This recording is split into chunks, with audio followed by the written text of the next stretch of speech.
com grande satisfação que a SIC Caxias realiza semanalmente a RA SIC Caxias. O tema dessa edição é os desafios políticos e econômicos de um mundo em transformação. E damos boas-vindas ao comentarista de política nacional e internacional do Grupo RBS, Rodrigo Lopes. Lembramos que as palestras das RAs ficam disponíveis em nosso canal no YouTube.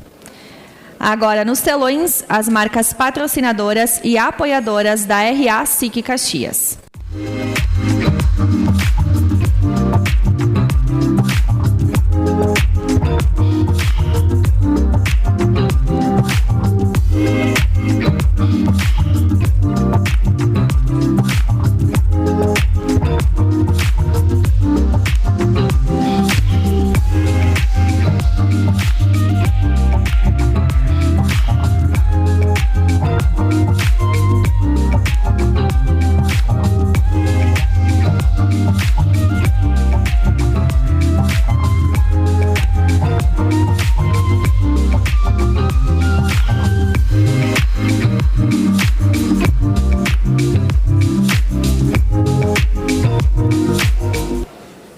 Para a saudação, convidamos ao palco o presidente da SIC Caxias, Celestino Oscar Louro.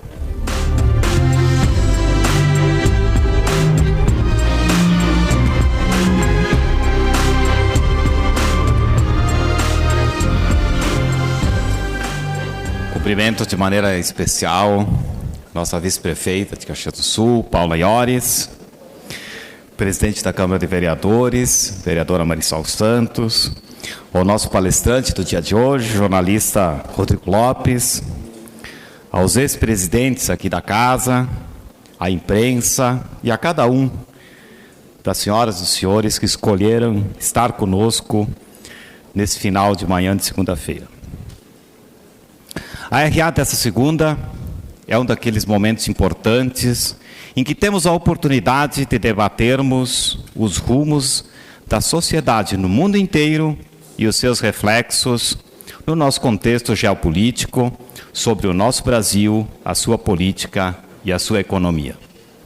Hoje, nós contamos com a presença especial do jornalista Rodrigo Lopes, bem-vindo mais uma vez, colunista de política nacional e internacional do Grupo RBS, bem como um experiente correspondente em várias coberturas de guerras e de conflitos mundo afora, incluindo, mais recentemente, os conflitos no Oriente Médio, onde ele esteve em loco, transmitindo desdobramentos e realidades daquele confronto.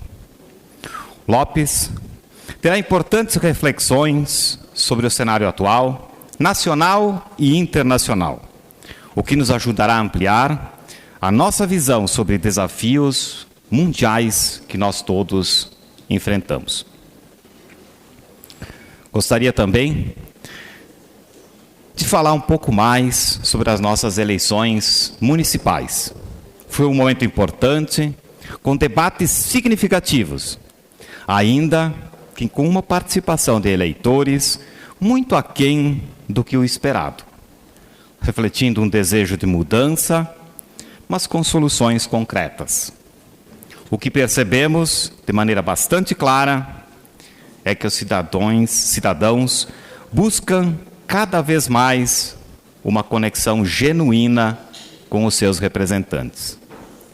Nós não queremos radicalizações, muito menos promessas vazias. O que se espera, na verdade, são soluções concretas que atendam às demandas reais da sociedade. Esta busca por concretude e transparência ficou evidente nas urnas. É um recado para os nossos eleitos. As pessoas esperam resultados e não favores. Muito mais do que apertos de mãos, promessas de campanha, o eleitor quer medidas que façam a diferença na sua vida, que tragam melhorias reais e duradouras. O desafio está lançado e cabe agora aos nossos gestores responder a essa expectativa com muita responsabilidade e compromisso.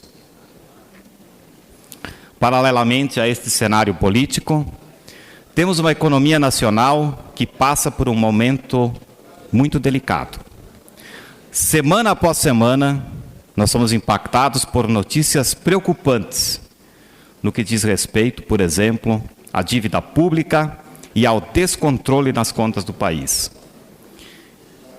Esse cenário de despesas excessivas e pouquíssima margem para ajustes é um sinal de alerta que estamos em uma rota arriscada, que pode, se não controlada, nos levar de volta a um passado que nenhum de nós quer reviver. Altas de preços, juros exorbitantes, disparada do dólar, desemprego e recessão são fantasmas que nós precisamos manter à distância. O Brasil já passou por isso e nós sabemos muito bem o custo social e econômico desse descontrole. Portanto, mais do que nunca, é necessário que as lideranças estejam atentas e que políticas de austeridade e de responsabilidade fiscal sejam priorizadas. Não podemos usar ao luxo de repetir erros e mais erros. Os impactos sempre recaem sobre todos, especialmente os que mais dependem de economia equilibrada e de uma gestão pública eficiente. Hoje o nosso papel aqui também é promover um debate em torno dessas questões. Sabemos que a conjuntura é desafiadora, mas esse encontro é uma excelente ocasião para ouvirmos novas perspectivas e refletirmos sobre o nosso futuro. Em nome da SIC Caxias, agradeço a presença de todos e especialmente do Rodrigo Lopes por aceitar ao convite e enriquecer toda essa nossa reflexão com a sua experiência no fronte de conflitos e com a sua visão de mundo. Para encerrar, gostaria de convidar a todas as senhoras e todos os senhores a prestigiarem um dos maiores eventos de sustentabilidade e eletromobilidade do Brasil, que a nossa cidade cedia a partir de quinta-feira próxima, dia 7 de novembro, a segunda edição da Electric Move, no Parque de Eventos, lá da nossa Festa da Uva. Ela ocorre até o dia 11 de novembro. A SIC Caxias, entre os promotores desse vibrante evento, terá uma grande satisfação em receber a cada um dos senhores lá. Na mesma atmosfera, estendo o convite para estarem aqui conosco antes da abertura da Electric Move, na próxima quinta-feira, dia 7, na qual nos contamos aqui na nossa RA especial com a presença do presidente nacional, do presidente da Anfávia, o Márcio de Lima Leite. A Anfávia é a entidade que representa uma parcela importantíssima do nosso PIB, reunindo grandes empresas, fabricantes de automóveis, caminhões leves, caminhões pesados, ônibus e máquinas agrícolas. Já o nosso convidado vai nos brindar com a palestra Raio-X Atual do Setor e um estudo de descarbonização, um tema relevante, necessário e uma bússola para nortear as nossas ações imediatas dos nossos negócios dentro de um grande ecossistema que é o setor automotivo. Muito obrigado e uma boa RA a todos.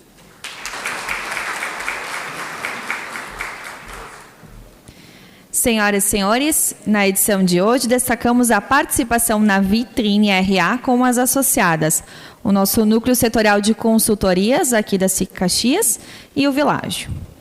O núcleo setorial de consultorias reúne especialistas de diversas áreas, como ESG, finanças, marketing, recursos humanos, desenvolvimento pessoal, entre outras, para atender às demandas específicas de empresas.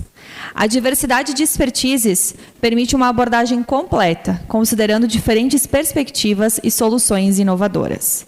A colaboração entre os consultores é essencial, pois entrega conhecimentos complementares, aumentando a eficiência e assertividade dos projetos. Conheça o Núcleo Setorial de Consultorias da SIC Caxias e todas as possibilidades para o teu negócio. E o Núcleo organizou um sorteio. Vamos ao ganhador de hoje.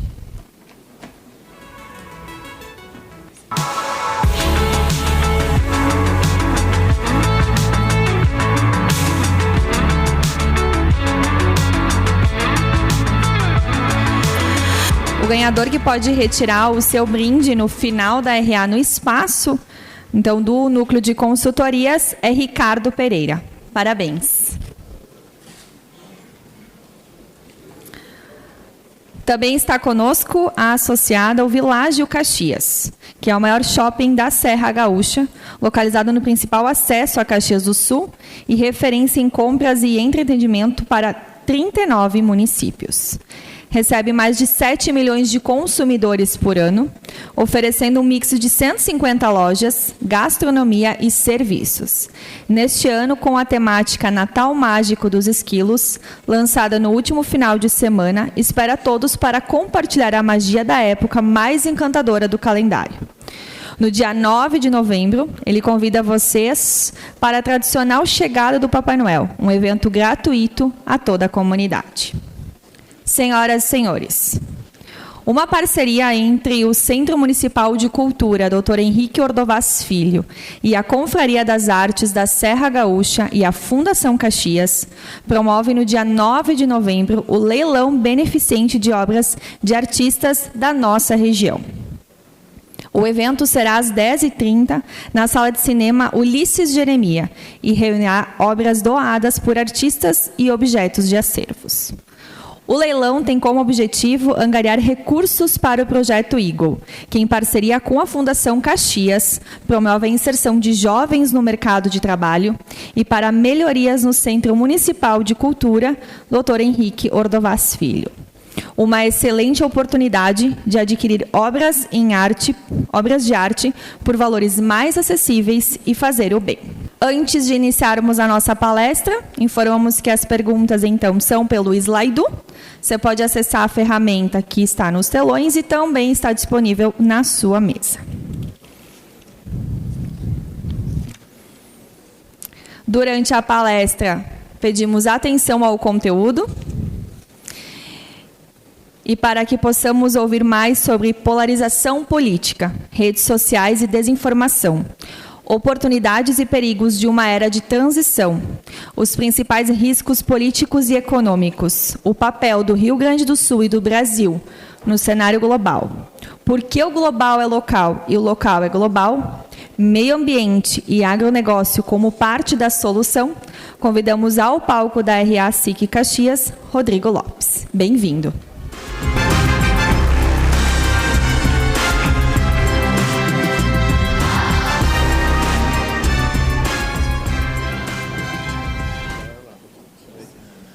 Bom dia, bom dia.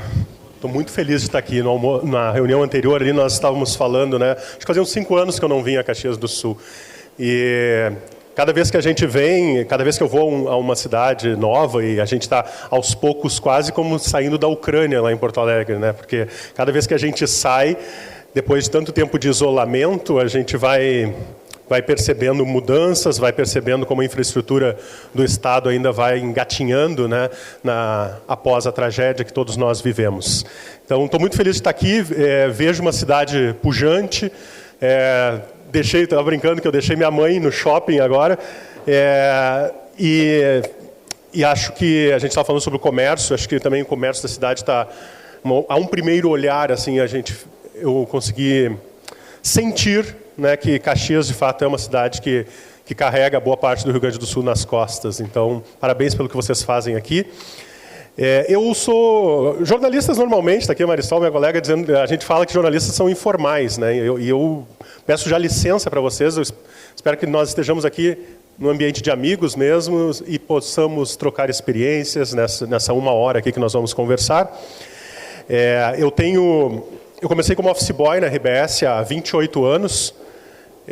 De lá para cá, atuei em várias editorias, política, economia geral, polícia, só não trabalhei no esporte. Então não me perguntem nada sobre esporte. É mais fácil para mim falar sobre o Líbano, a Líbia, o Iraque, a Síria, Israel, do que falar sobre Grêmio e Inter, né, ou Caxias e Juventude. Eu tenho uma estrada longa já, eu considero, de coberturas internacionais. A primeira cobertura que eu fiz foi a morte do Papa João Paulo II, em 2005, e o furacão Katrina nos Estados Unidos, também em 2005. De lá para cá, eu tive a oportunidade de cobrir 6 guerras. A primeira foi Israel e Hezbollah, em 2006. Né? Ironicamente, estamos testemunhando mais um conflito entre Israel e Hezbollah neste momento, né? Estive na Líbia, na Primavera Árabe, em 2011, no Iraque, em 2016, na Ucrânia, em 2022, e no ano passado, Israel e Hamas, de novo, logo após os atentados terroristas. E voltei este ano, algumas semanas atrás, eu estava de novo em Israel, na fronteira com o Líbano. Atentados em Paris, terremoto no Haiti, 2010, a maior tragédia que eu já vi. Alguns golpes de Estado na América Latina e as eleições nos Estados Unidos também. De uns anos para cá, tenho curiosidade, né? Eu acabei preso na Venezuela em 2019 pela ditadura do Nicolás Maduro, uma clara violação dos direitos de imprensa e de expressão, né? E também, de uns anos para cá, eu tenho me dedicado muito à questão da sustentabilidade, cobrindo as conferências de meio ambiente das Nações Unidas. O ano passado eu estive em Dubai, na COP, e esse ano, agora, na quinta-feira, eu viajo para o Azerbaijão para fazer a cobertura da COP de Baku, em que a gente tem, e também não é ironia, né? Eu que cubro tanto conflitos armados, cobrir meio ambiente, porque cada vez mais os dois assuntos são convergentes, né? Eu trouxe aqui uma ideia para compartilhar com vocês, que é justamente como eu vejo o mundo a partir de um aspecto global, com conexões com o local. A linha de raciocínio, ela vai de como chegamos a um mundo que nós estamos vivendo hoje. O presidente comentou um pouco, que é um mundo de muitas instabilidades, complexidades, desintermediação, desinformação, as famosas fake news, né? Desinstitucionalização, em que as instituições são questionadas, desde os partidos políticos, imprensa, organizações, política de forma geral, no nível macro, né? As Nações Unidas sem conseguir cumprir a missão para a qual ela foi criada, que é evitar a guerra. Neste momento nós temos 2 grandes guerras no mundo, além do Oriente Médio, o conflito na Ucrânia, que não acabou, né? Embora a gente nem ouça falar às vezes mais. Mas tirando os conflitos na Ásia e na África, que o mundo esquece também, né? Então, e como o Rio Grande do Sul e o Brasil se conectam com esses assuntos, como isso lida com a nossa vida, como muda a nossa vida, né? A gente não vai ter tempo de aprofundar cada um desses assuntos, daria, né, um bate-papo de 1 hora ou mais. Mas eu quero lançar alguns highlights, algumas ideias aqui para a gente tentar. Eu não tenho solução para nada, pelo contrário, acho que eu vou apresentar para vocês mais problemas do que soluções, mas queria dividir com vocês o início da nossa conversa a partir de um ponto que todo mundo, né, quem é um pouquinho mais veterano, que nem eu, lembra. Né? Todo mundo que está aqui, que era vivo nessa época, lembra o que estava fazendo na manhã do dia 11 de setembro de 2001, né? Em que o terrorismo de uma inteligência macabra de Osama Bin Laden produziu o mais espetacular atentado terrorista da história. Centro do comércio mundial, World Trade Center, eles atingiram o poder econômico dos Estados Unidos, da maior potência econômica do planeta, atingiram o Pentágono, o centro do poder militar, da maior potência militar do planeta, e diziam que o outro quarto avião ia ou para a Casa Branca ou para o Capitólio. A ideia era atingir o poder político. Tudo foi pensado, né, gente? Porque no momento em que a primeira torre foi atingida, em que ninguém sabia muito bem o que era, uns diziam que tinha sido um avião de pequeno porte, outros diziam que tinha sido um incêndio comum.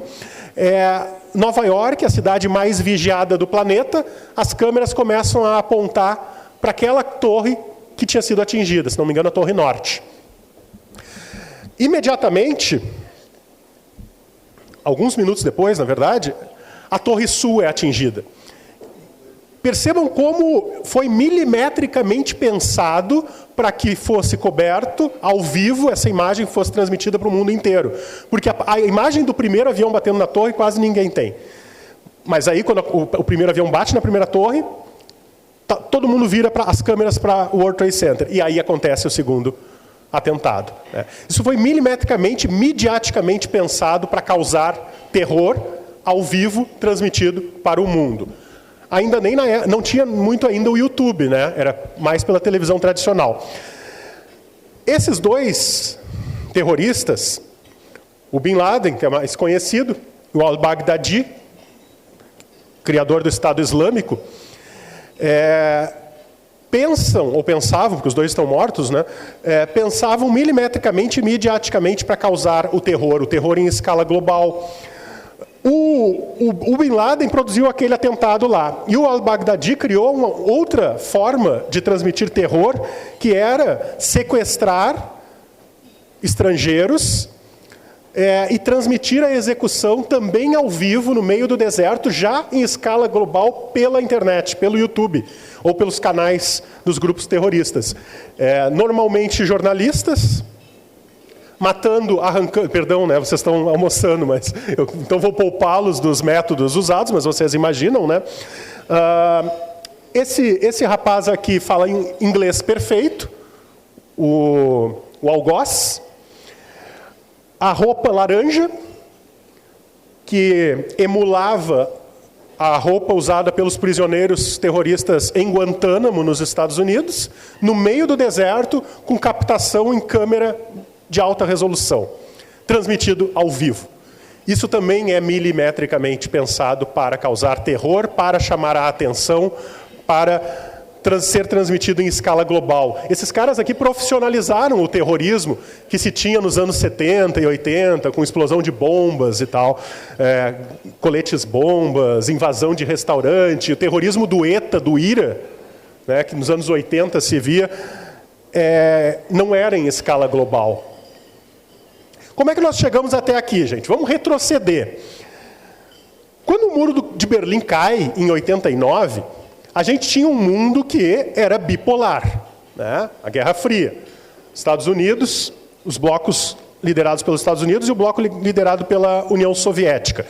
Aliás, desde após Segunda Guerra Mundial, a gente vinha num processo de construção de uma sociedade liderada pelos Estados Unidos, de uma ordem liberal, liderada pelos Estados Unidos, cujos frutos eram, especialmente, as Nações Unidas, o FMI, né, todo aquele arranjo institucional que foi criado a partir de Bretton Woods.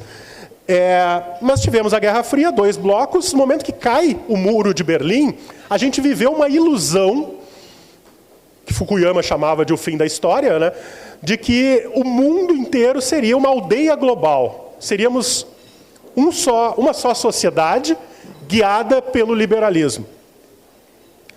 A União Europeia talvez seja, né, um dos exemplos mais claros da possível união dos povos. Não teremos mais fronteiras, né, o Mercosul emulou muito a ideia da União Europeia, né, se vivia aquela ideia dos grandes acordos em que derrubaríamos barreiras e teríamos livre comércio.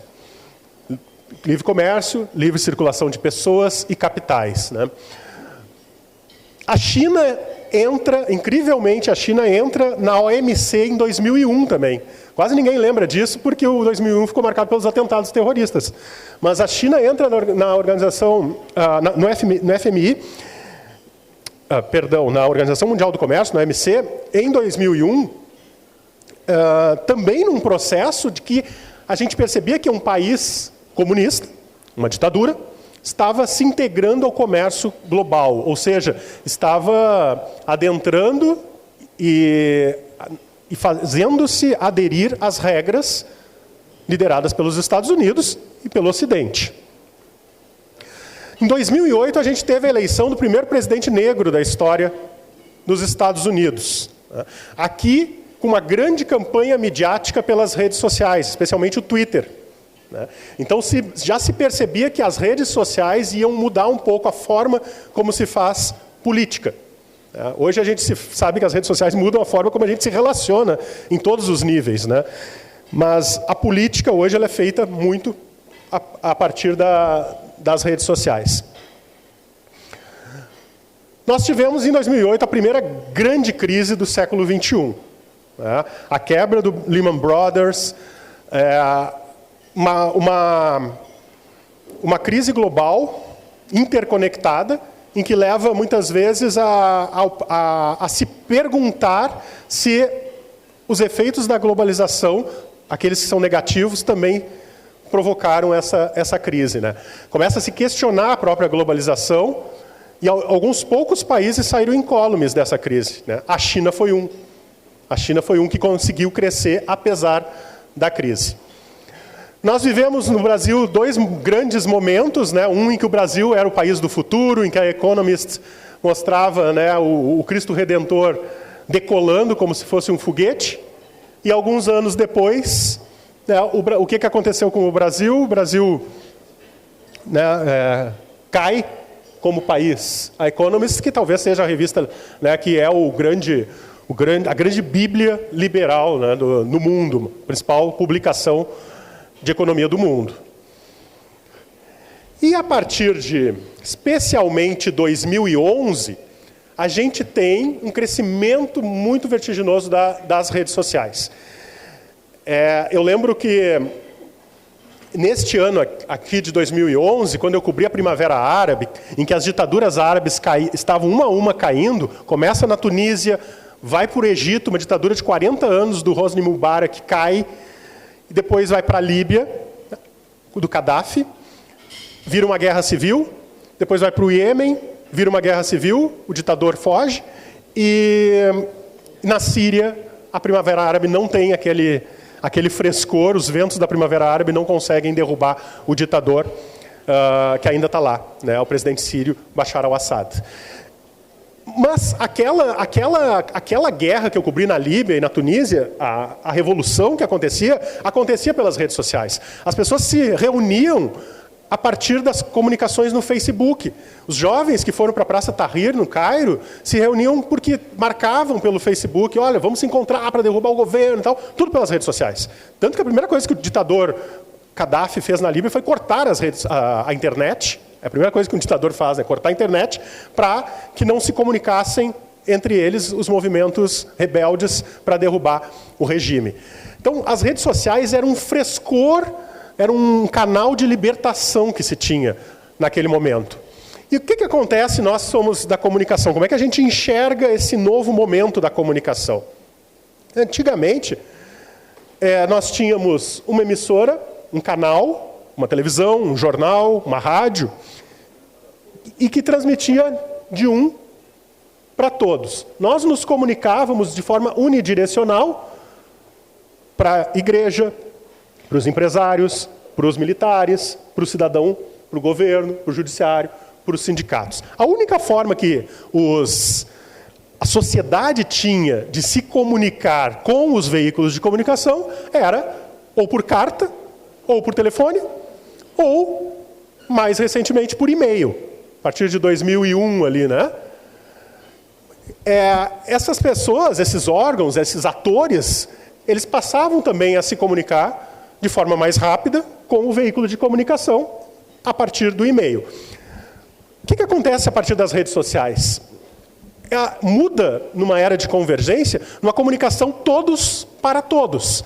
Ou seja, a emissora de TV se comunica também, pegar o exemplo dos empresários, com os empresários. Os empresários se comunicam com o veículo de comunicação. Mas qual é a grande mudança? Ele não precisa necessariamente do veículo de comunicação para se comunicar com os outros atores. Aqui poderia ter, né, diretamente com escolas, com sindicatos, com governos. Né? Esse é o fator que gera uma crise nos veículos de comunicação, especialmente, né? Porque há uma desintermediação nesse processo. Né? Não é mais necessário, estou falando em tese, não é mais necessário um veículo para se transmitir publicidade, para se transmitir informação. Essa desintermediação, ela está diretamente conectada com esses movimentos políticos que foram surgindo. Nos Estados Unidos, o Occupy Wall Street. Na Tunísia, a Primavera Árabe. Na Praça Tahrir, no Egito, a derrubada do Mubarak. Na Líbia. Na Turquia, acho que a Turquia é essa aqui. Na Grécia. Então, vários movimentos se reúnem a partir da desintermediação, um questionamento muito forte às instituições, aos partidos políticos, o que se vayan todos, como dizem os argentinos, ou seja, não me representam. Um senso de que o cidadão pode sozinho, né, questionar o regime e fazer política.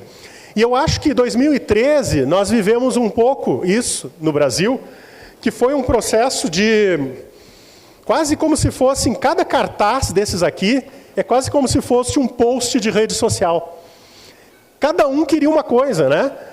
É saúde padrão FIFA, é contra a corrupção, é contra o governo na época da Dilma, né? É gente que se sentia roubada, era contra a PEC, paz, educação, comida, o gigante acordou. É quase como se fosse um monte de post-its, né? Ou como posts nas redes sociais. Só que com o tempo, gente, foi se percebendo que essa desinstitucionalização e as redes sociais foram sendo percebidas como um monopólio, ou um duopólio, onde 90% da propaganda, por exemplo, hoje é absorvida pelo Google e pela Meta, e que a política a partir das redes sociais, ela pode gerar desinformação. O que acontece com esse experimento que foi feito pelo Gian Roberto Casaleggio? Executivo de comunicação da Olivetti, deixa a Olivetti e faz um experimento. Todo mundo deve lembrar aqui que antes da gente ter as redes sociais, a gente tinha aqueles fóruns na internet, o Terra, o UOL. Eu lembro que eu trabalhava de madrugada na RBS, eu ficava naqueles fóruns na madrugada conversando com pessoas várias partes do mundo. Tinha aquelas salas em que a gente entrava para bate-papo, né? O Casaleggio fez esse experimento, que era, ele lançava um assunto nesses fóruns, as pessoas entravam nos fóruns e começavam a conversar sobre aquele assunto, e de repente ele pegava 5 pessoas e começava a direcionar o debate que estava acontecendo para um determinado consenso.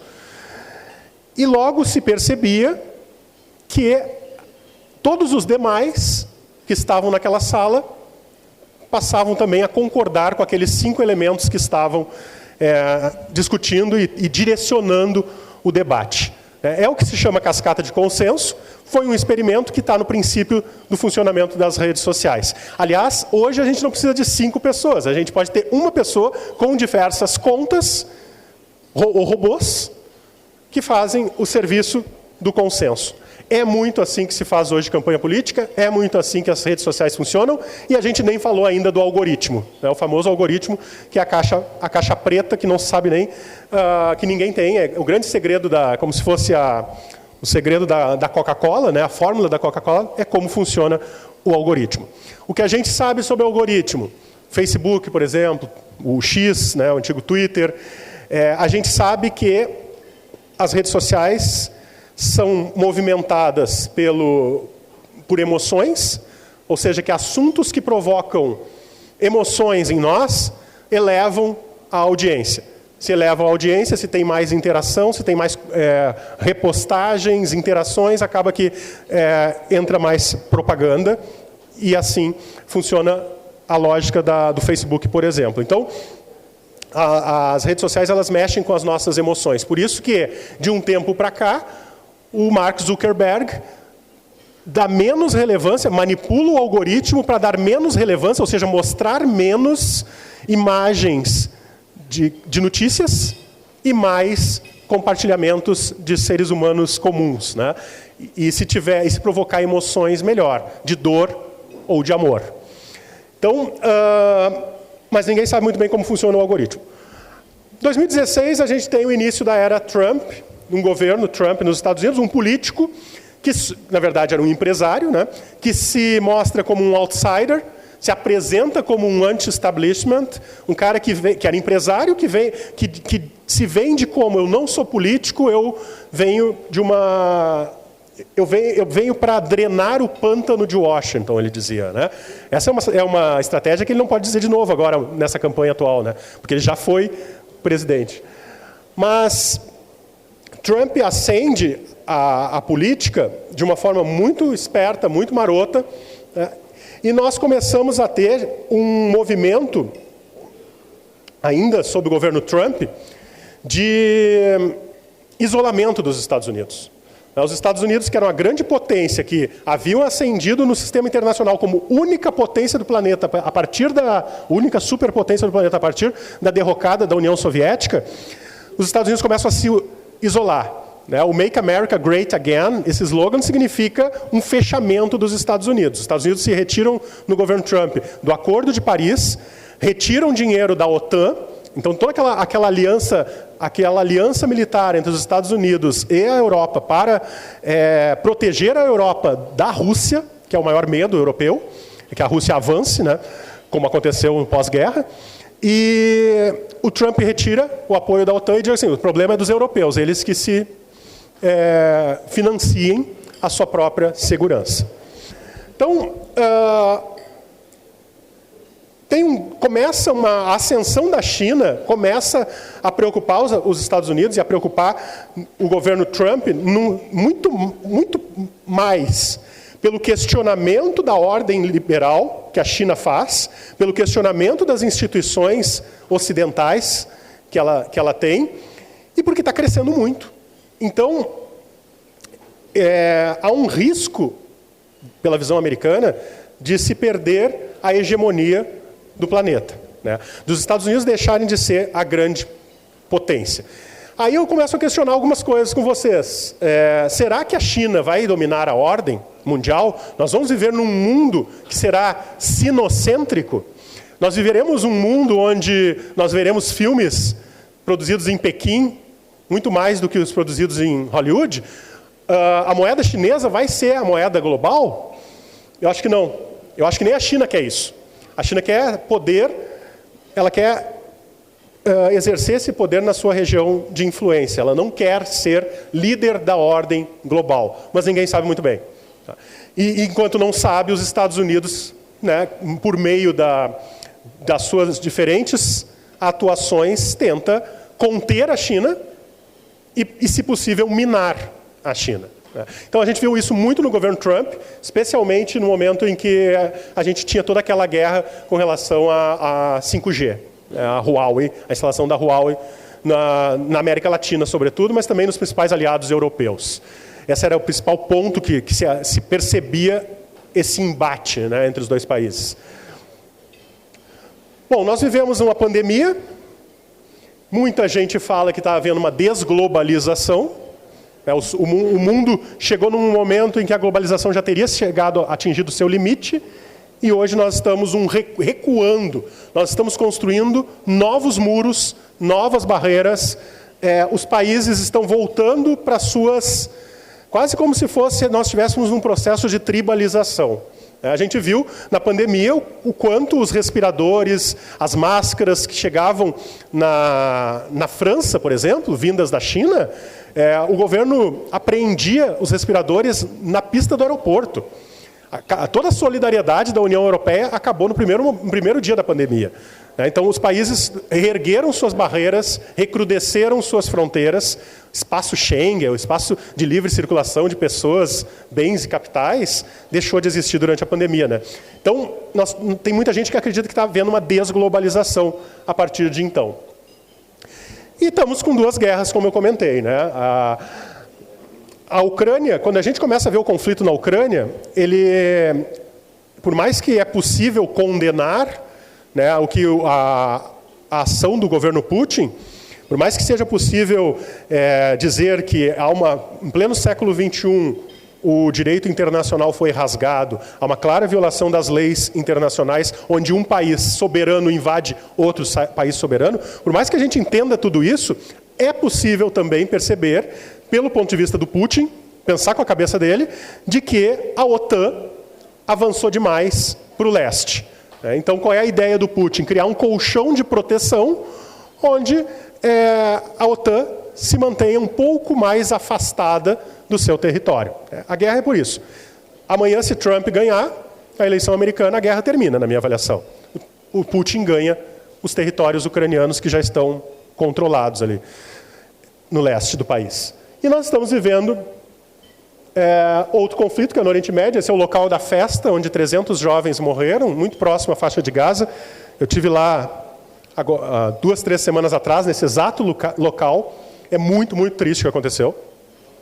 Assim como é muito triste o que acontece em Gaza. E aí, entrando um pouco no tema da polarização que nós falávamos aqui na mesa, e da ideologização, né, gente? Eu não consigo conceber que a gente não possa criticar o terrorismo do Hamas e criticar o governo Netanyahu pelo que faz, né? Pelo que faz em Gaza ou no Líbano. Então, a gente é como se criticar um ou outro lado, a gente estaria tomando lado. Nós estamos vivendo num momento histórico, uma esquina do mundo, em que a gente parece que tem que tomar partido, pegar lado, em que não é possível uma visão um pouco mais independente, e eu não chamo nem de isenta, mas um pouco mais, porque ninguém pode ser isento perante a guerra, mas um pouco mais independente, né? O massacre que aconteceu no dia 7 de outubro do ano passado em Israel, e é um massacre que o governo Netanyahu está fazendo em Gaza, ou no Líbano. Eu acho que a gente tu não precisa criticar necessariamente, né, um país inteiro pelas decisões políticas dos seus governantes. A gente vive aqui no Brasil, a gente tem graves erros, né, da política econômica ou da política diplomática, política exterior do Brasil, como teve no governo anterior também. E a gente não deixa de ser brasileiro e não deixa de gostar do nosso país. Aqui, aqui a imagem de Gaza. E aí eu entro, gente, já encaminhando um pouquinho mais para o nosso encerramento aqui, para abrir para perguntas para vocês, e entrando também em Rio Grande do Sul e Brasil, que é o seguinte: nós temos um processo sério em que as instituições não são mais representativas ou não têm o poder de evitar, no caso da ONU, as guerras. Ou seja, a ONU hoje é um condomínio que não representa mais os interesses dos países. A ONU tem o seu Conselho de Segurança, formado pelas 5 grandes nações que venceram a Segunda Guerra Mundial, mas o mundo hoje é muito maior do que aquelas 5 potências, que tem bombas nucleares, mas hoje, por exemplo, a Índia tem bomba nuclear, o Japão tem, Israel tem bombas nucleares, o Paquistão tem bombas nucleares, e o Irã está a caminho de ter, né, mas esses países não estão no Conselho de Segurança da ONU. E nações como a Alemanha, o Japão, que são potências econômicas, potências tecnológicas, não estão representadas no Conselho de Segurança. Então, nós temos uma instituição global que é pouco efetiva naquilo que deveria fazer, a orquestração da paz global. Sobre meio ambiente, eu cubro conferências da ONU, da COP, de meio ambiente, desde 2004.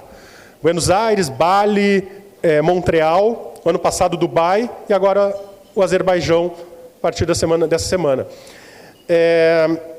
Quando eu cobri a COP, lá atrás, 15 anos atrás, 20 anos atrás, meio ambiente era ensinar as pessoas a separar o lixo. Bom, a gente vê bem que 20, 25 anos depois as pessoas continuam não sabendo separar o lixo, né? É só a gente olhar a lixeira de qualquer escritório em que a gente trabalha. Mas eu vivi aquele momento em que o grande ponto das conferências da ONU era a pirotecnia de grupos ambientalistas que iam para frente da sede da conferência, descer de rapel, vestido de urso polar, né? Uns negócios assim. E aquilo chamava mais a atenção da imprensa do que as próprias discussões que aconteciam a portas fechadas. Nós vivíamos uma polarização naquela época, né, entre o agronegócio e o meio ambiente, e os ambientalistas. Então, o que eu percebo que vem acontecendo, né, hoje, O tema do meio ambiente, ele entrou na governança das empresas. Hoje, praticamente todas as empresas têm uma área de sustentabilidade. As empresas perceberam que vão perder dinheiro se não se preocuparem com o meio ambiente. Nós temos... O Rio Grande do Sul viveu a sua pior tragédia climática este ano. Não tenho dúvida de que Porto Alegre e Rio Grande do Sul serão protagonistas da COP do Azerbaijão, pela experiência que a gente passou. Tem um aspecto muito mais também, essas conferências, na linha do que eu estou falando sobre a desinstitucionalização das Nações Unidas, tem muito mais também, a gente percebe nessas conferências, um discurso por vezes hipócrita, né, de governos que vão lá defender a descarbonização da economia, enquanto, pegando o discurso do presidente, por exemplo, Lula, em que ele discursa prometendo até 2050 acabar com os combustíveis fósseis, sendo que uma semana antes, ou alguns dias antes, né, o Brasil havia entrado no OPEP+, numa reunião da qual o presidente havia participado.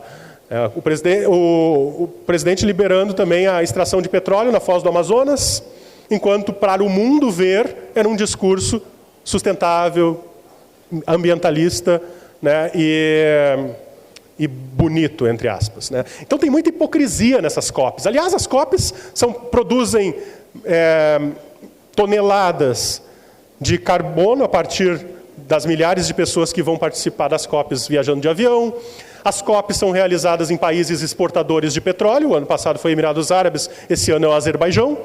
Então acho que a gente pode questionar também o quanto são relevantes e efetivos esses debates da Conferência da ONU. Mas tem coisas positivas. Aquela polarização que existia lá atrás, por exemplo, entre o agronegócio e o meio ambiente, e os ambientalistas, desde a fundação do grupo de Coronívia, por exemplo, em Bonn, o agronegócio também se posiciona como parte da solução.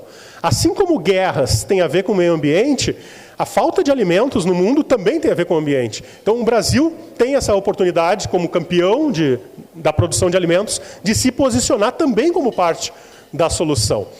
Então, o que eu vejo? Eu vejo uma presença muito maior nas COPs atualmente, por parte das empresas. CNI, CNA, estão muito presentes e fazem painéis muito, muito importantes nesse sentido de tentar mostrar que o Brasil pode ser parte da solução. A COP ela é caótica, gente. Um dia, não sei se alguém teve a oportunidade de ir, assim, é caótica, porque tu tem desde ambientalistas, aí tu tem a indústria, aí tu tem o agro, tu tem os governos em nível local, regional, federal, tu tem as discussões geopolíticas, então tu tem a tecnologia toda, que é linda, que é maravilhosa, de descarbonização, energia solar, energia eólica, que tu tem que apresentar. Eu digo que é caótica porque, do ponto de vista jornalístico, cobrir COP é muito difícil, porque tu precisa, aos poucos, lançar luzes, uma vez por dia, num determinado assunto. E não é fácil dar conta de todos os assuntos tão diversos. Né? Eu, particularmente, acabo dividindo dessa forma a minha cobertura. Vocês vão poder acompanhar aí nos nossos veículos a partir de segunda-feira, em que a gente tem a parceria de 5 grandes empresas do Rio Grande do Sul, nessa cobertura de 20 dias no Azerbaijão.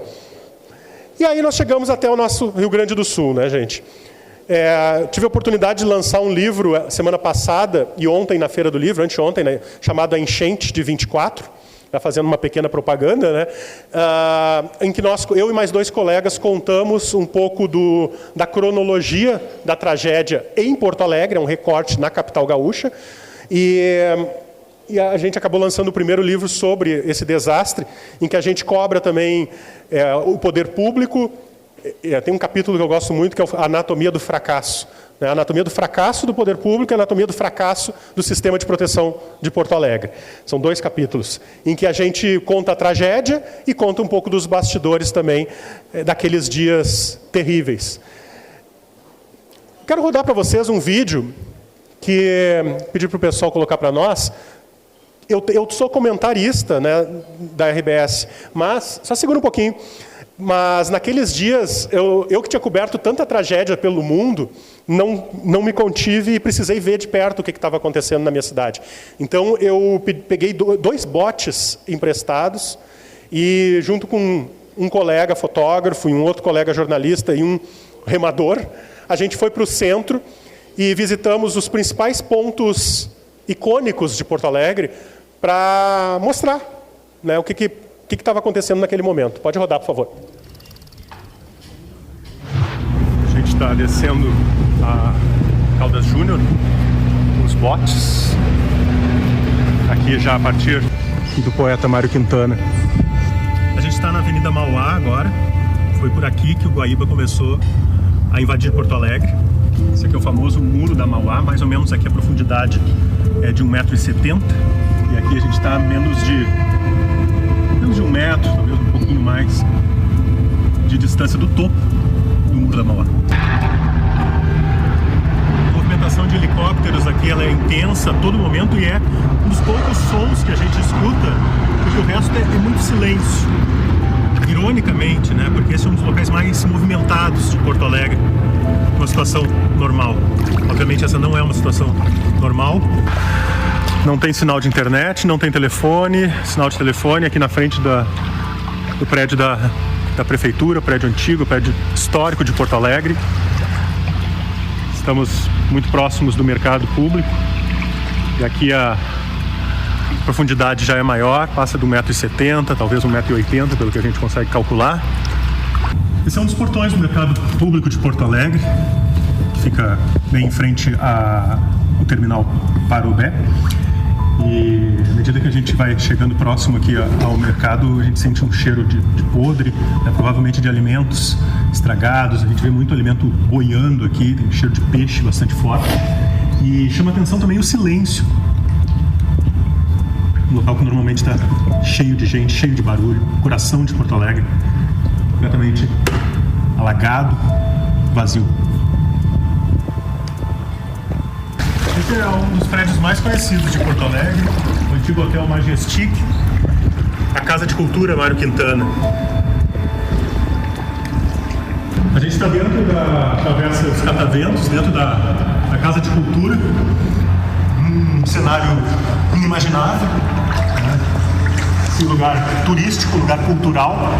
A gente vê que a água ela não está só aqui do lado de fora, mas também dentro dos estabelecimentos, como esse aqui, que a gente inclusive consegue observar pelo vidro que os proprietários colocaram os freezers sobre o balcão de atendimento.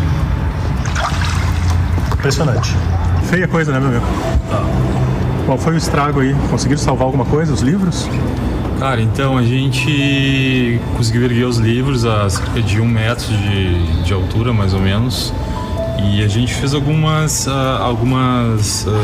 tentativas de isolamento, colocamos espuma expansiva nas portas, né? Só que a gente achou que não ia levar muito o volume da água, né? No entanto, a tentativa foi bem frustrada e a gente teve uma perda material do mobiliário. O mobiliário praticamente é todo de madeira. A gente está entrando num prédio, aqui no hall, prédio de uma das edificações na Rua da Praia, completamente sem luz. O síndico nos autorizou a entrar e inclusive está com a família retida aqui. Ele vai tentar retirar essas pessoas. A gente, obviamente, vocês não estão conseguindo enxergar nada, está muito escuro, mas a gente caminha com cuidado aqui para que pode ter eventualmente algum buraco, algum bueiro sem tampa. Eu sou o Rodrigo, da RBS. Tudo bem? Vai sair finalmente? Vou, não queria, né? Deixei as minhas cachorrinhas. Ah, ficaram? Ficaram. Eu moro lá no 14. É bravo, né? Que não podemos tomar banho, não tem nada mais. Sim.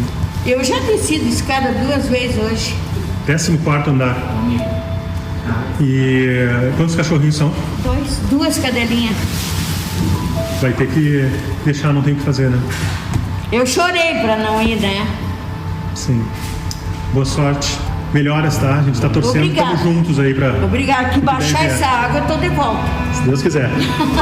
A gente está encerrando, depois de mais de 2 horas circulando ali pela área inundada.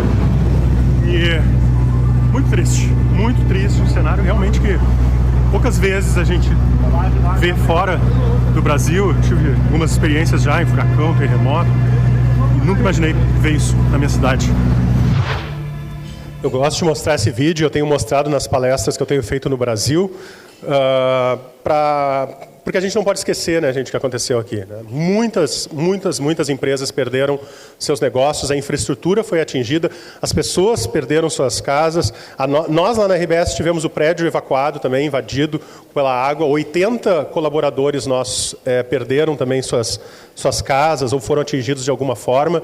Então, a gente tem uma sensação, e aí eu gostaria de deixar também como mensagem, é de que as pessoas esquecem, né? O Brasil esquece. E a gente está muito comprometido na RBS, está aqui o Joel também, que a gente estava falando sobre isso, de não deixar que o Brasil esqueça a tragédia do Rio Grande do Sul.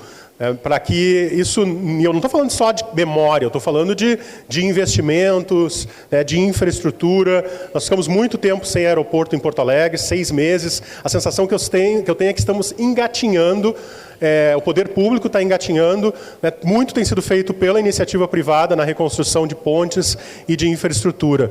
6 meses depois, se acontecer de novo, ontem fechou 6 meses, se acontecer de novo uma chuvarada como aquela, Porto Alegre enche de novo, porque muito pouco foi feito. Bom, gente, já estou encerrando aqui. Na semana passada, eu fui numa apresentação por parte do governo do Estado, em que a consultoria McKinsey apresentou um diagnóstico do Rio Grande do Sul, que são coisas que vocês conhecem, são coisas que eu também sabia, só que quando a gente vê de forma estruturada, é muito impactante. Por isso que o diagnóstico ele não é bom e o papo encerra-se de uma forma um pouco pessimista. Mas vocês sabem, né, que no Rio Grande do Sul nós temos um crescimento de uma população idosa muito grande, isso já vem gerando problemas no mercado de trabalho. A gente percebe que há uma fuga de cérebros, a gente perdeu população nos últimos anos. Santa Catarina, nos últimos anos, ganhou 2 milhões de habitantes, ou seja, Santa Catarina está fazendo algo que nós não estamos sabendo fazer. Ontem a Folha de São Paulo trouxe uma reportagem muito interessante sobre a dificuldade de mão de obra capacitada que nós temos no Brasil. Imagino que vocês, nas suas empresas, sentem isso. Né? Tem vaga, às vezes, para o emprego e não tem uma pessoa capacitada para atuar. A gente tem ilhas de crescimento, que graças a Deus a Serra é um desses pontos, a região metropolitana também mas tem muita desigualdade de renda em outras regiões, seja no Pampa, no Sul, no leste do estado. Então a gente tem várias dificuldades. A gente tem uma matriz energética limpa, mas ainda somos o 6º maior emissor de gases de efeito estufa no Brasil. Nós temos os eventos climáticos, e aí o agricultor sofre dos dois lados, o produtor rural, né? Sofre com a estiagem e sofre com a chuva, com a enchente. Então, alguma coisa a gente precisa parar nesse momento, nessa esquina da história, parar e repensar o nosso Estado. O Rio Grande do Sul vem apresentando evoluções no ambiente de negócios, mas o ponto de partida é baixo. Nós temos uma taxa de crescimento populacional impactada por um movimento migratório, que eu comentei aqui, o movimento migratório líquido de 700 mil pessoas dos últimos 20 anos. Nós temos a maior taxa de evasão no ensino médio do Brasil. Nossas crianças e adolescentes não querem ficar na escola. Será que a escola está sendo interessante? A gente sabe que tem muita coisa do ensino à distância, mas a gente sabe que tem muita gente que não tem nem internet. Então, a gente precisa pensar essas questões. No ensino superior, possui um patamar similar ao país em número de pessoas, mais ou menos 25 anos com o superior completo. Porém, essas pessoas que terminam... Nós temos algumas das melhores universidades do Brasil, URGS, PUC, UX, Unicinos, mas a gente não está fazendo com que esses jovens fiquem aqui no Estado. Nós temos um problema sério de infraestrutura, né? O nosso modal rodoviário é 88%, a gente tem 6% só de transporte ferroviário, 46% das linhas férreas desativadas, apenas 10% das cidades do Estado têm acesso a gasodutos. A gente tem a dificuldade de utilizar hidrovias. O nosso estado carrega rios no nome e a gente tem dificuldades de usar o modal hidroviário, né? Com a enchente piorou muito. Agora, semana passada, encalhou um navio, né, transportando cevada ali no canal de Itapuã, o que bloqueou o canal para outros navios. A Lagoa dos Patos está assoreada. Então, tem todas as discussões que a gente poderia fazer aqui, né? A necessidade de novos aeroportos, como o novo aeroporto de Caxias, a necessidade de um novo porto, talvez o porto de Arroio do Sal, enfim, tem muita coisa que a gente precisa fazer, né? Mas temos um ambiente de inovação, South Summit e outras iniciativas, né? Mas isso não tem se convertido em crescimento para as empresas. O Rio Grande do Sul ocupa o 8º lugar em startups de alto faturamento. O Rio Grande do Sul não possui produção própria de petróleo e gás natural, mas tem alto potencial eólico e solar, uma forte indústria de biocombustíveis. Felizmente, a gente é líder, né, em biocombustíveis. Isso é destaque mundial, sempre nas COPs. Temos a 3ª maior área plantada do Brasil, mas o valor adicionado de produção é o 4º maior. E o Estado possui alta disponibilidade hídrica, mas sem infraestrutura adequada para suportar a volatilidade ao longo do ano, e os efeitos dos eventos climáticos são frequentes.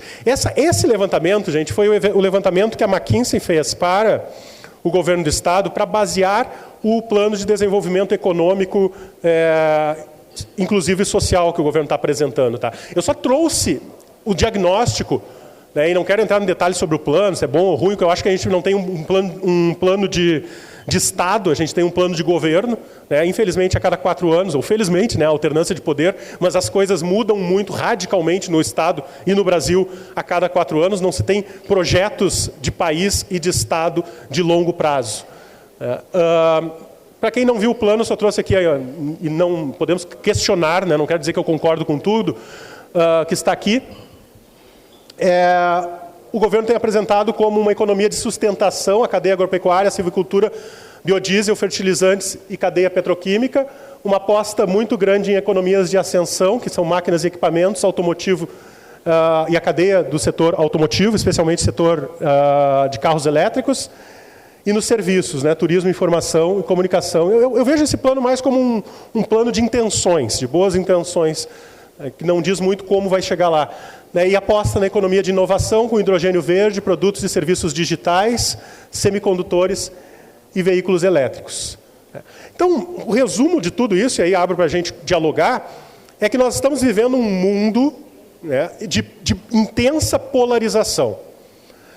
Um cenário muito complexo e volátil. Quando eu falo sobre isso, parece que eu estou falando da guerra, mas não, estou falando do nosso dia a dia, né? Porque a guerra é isso, gente, é um ambiente que muda a todo momento, a toda hora.